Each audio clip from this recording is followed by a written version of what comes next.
Hello and welcome to the YouTube channel of Zia Judicials. Myself Srishti and I'll be teaching you the topic set-off and counterclaim under 6. Set-off is defined under Order 8 Rule 6 and counterclaim is defined under Order 8 Rule 6A to 6G. Set-off का मतलब होता है कि कोई एक suit डाला हुआ है पहले से, प्लेंटिफ ने डिफेंडेंट के अगेंस्ट कोई सूट डाला हुआ है, डिफेंडेंट को कोई कॉज ऑफ एक्शन अराइज होता है, वो प्लेंटिफ के अगेंस्ट सूट डालता है या क्लेम करता है कोई चीज़ सेम सूट के अंदर, उसको सेट ऑफ कहते हैं। सेट ऑफ की सर्टेन कंडीशंस हैं कि किन किन केसेस में सेट ऑफ क्लेम किया जा सकता है और किन किन केसेस में डिफेंडेंट जो है वो प्लेंटिफ के लिए क्लेम कर सकता है। फर्स्ट कंडीशन ये है कि जो सूट है वो रिकवरी ऑफ मनी के लिए होना चाहिए। प्लेंटिफ भी रिकवरी कर रहा हो मनी की डिफेंडेंट से और डिफेंडेंट को भी कुछ ऐसा क्लेम हो जो उसे प्लेंटिफ से लेना हो। फॉर एग्जाम्पल, मैंने कोई ऐसा सूट डाला, मुझे 10,000 किसी से क्लेम करने थे, अब वो डिफेंडेंट आके बोलता है कि 5,000 मुझे तुझसे भी तो लेने थे, दैट इज सेट ऑफ। तो आप उसको क्लेम कर सकते हो सेम सूट के अंदर। सेकेंड कंडीशन इज एक असर्टेन अमाउंट ऑफ मनी होना चाहिए, मतलब ऐसा नहीं कि आप कुछ भी मांग रहे हो,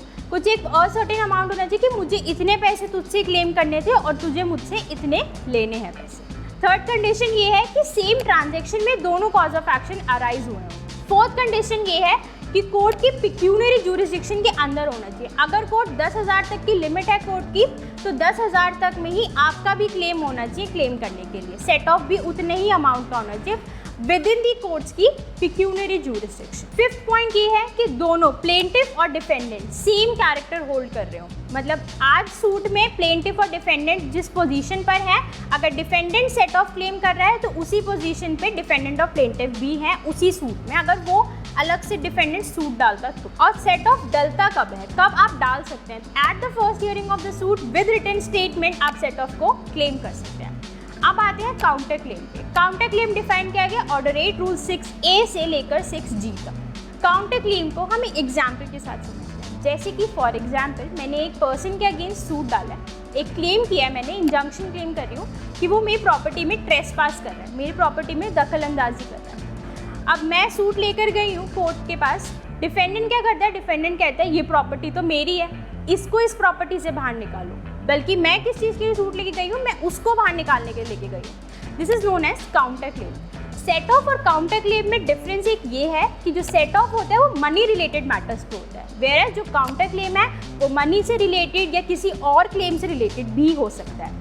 और सेट ऑफ और काउंटर क्लेम में एक मेन डिफरेंस ये भी है कि जो सेट ऑफ है वो सेम ट्रांजैक्शन में जो अराइज हुए होते हैं कॉज ऑफ एक्शन उसके ऊपर होता है, वेयरएज काउंटर क्लेम में सेम ट्रांजैक्शन होनी ज़रूरी नहीं है, different cause of action different time पे अराइज हुआ हो और तब भी काउंटर क्लेम में वो चीज़ क्लेम कर सकते हैं। इफेक्ट जो होता है काउंटर क्लेम और सेट ऑफ का दोनों का एक ही होता है। क्या इफेक्ट होता है कि दोनों क्रॉस सूट की तरह एक्ट करते हैं। क्रॉस सूट का मतलब ये होता है कि आपने एक ओरिजिनल सूट के अंदर अगर सेट ऑफ और काउंटर क्लेम किया है और आपका ओरिजिनल सूट डिसमिस हो गया है, तो इसका मतलब ये नहीं है कि आपका सेट ऑफ और काउंटर क्लेम भी डिसमिस हो जाता है। ओरिजिनल सूट डिसमिस होने के बाद भी सेट ऑफ और काउंटर क्लेम चलता रहता है, उसको अलग से कोर्ट डिसाइड करता है। This is what is cross suit. Counter claim का बेसिकली मतलब ये होता है क्योंकि ये मनी रिलेटेड मैटर से हो ऐसा ज़रूरी नहीं है, तो कोई भी ऐसा इशू जिसके लिए आप लीगल एक्शन रेज कर सकते हैं वो आप काउंटर क्लेम में क्लेम कर सकते हैं।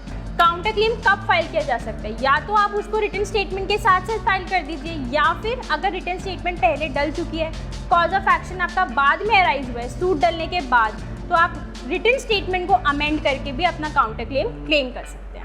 The main difference between set of and counter claim is also that कि जो सेट ऑफ है वो हमेशा सूट इंस्टीट्यूट होने से पहले कोई कॉज ऑफ एक्शन जो अराइज होता है उसी का आप सेट ऑफ क्लेम कर सकते हैं। लेकिन जो काउंटर क्लेम है उसमें ऐसा नहीं होता, उसमें अगर आपका सूट इंस्टीट्यूट करने के बाद भी कोई कॉज ऑफ एक्शन अराइज होता है आप उसको भी एज अ काउंटर क्लेम कर सकते हैं सेम सूट में, आपको सब्सिक्वेंट सूट लाने की जरूरत नहीं है। जो सेट ऑफ और काउंटर क्लेम है, जो सेट ऑफ है it should not be barred on the date of institution of suit, मतलब जिस दिन आपने सूट इंस्टीट्यूट किया है उस दिन ऐसा नहीं होना चाहिए जो चीज़ आपको सेट ऑफ में क्लेम करनी चाहिए वो आप उस दिन आप क्लेम ना कर सको, भले ही उस पर टाइम बार हो या कोई और लिमिटेशन लगी हो जिसकी वजह से आप उसे क्लेम नहीं कर सकते हो, तो आप सेट ऑफ में नहीं क्लेम कर पाओगे।